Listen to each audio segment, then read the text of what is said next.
అర్జున, యుద్ధానికి సిద్ధంగా ఉన్నావని కృష్ణుడన్నాడు. కృష్ణ, యుద్ధము చేస్తే కొన్ని జీవులు వినాశం చేస్తాను, నాకు పాపమవుతుంది. యుద్ధానికి సిద్ధం కాకపోతే నీ మృత్యువు యోగము నీకున్నది అని కండిషన్ పెట్టాడు కృష్ణుడు. యుద్ధము చేయకపోతే నాకు మృత్యువున్నదని కృంగిపోతున్నాడు. ఒకవేళ యుద్ధంలో నేను గెలుస్తానని నాకు నమ్మకం లేదు కృష్ణ. అది నీ కర్మ. కర్మ చేయడానికి నీకు అధికారం ఉన్నది, కానీ ఆ కర్మ ఫలితము ఆశించడానికి నీకు అధికారం లేదు.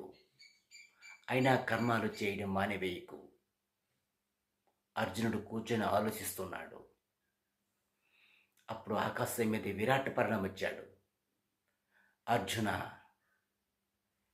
యుద్ధంలో నువ్వు గెలుస్తావు, కానీ కొన్ని జీవులని వినాశం చేస్తావు. కృష్ణుడప్పుడు నీకు వరమడుగుతాడు. నేను పోయినదంతా నాకు తిరిగి కావాలి కృష్ణ అని అర్జునుడికి సలహా ఇచ్చాడు విరాటుడు. అప్పుడు నవ్వుతూ యుద్ధానికి సిద్ధమయ్యాడు. కొన్ని వేలాది వేల మంది వినాశం చేశాడు.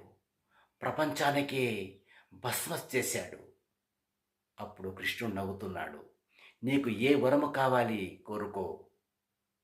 కృష్ణ, నేను పోయినంత నాకు తిరిగి కావాలి.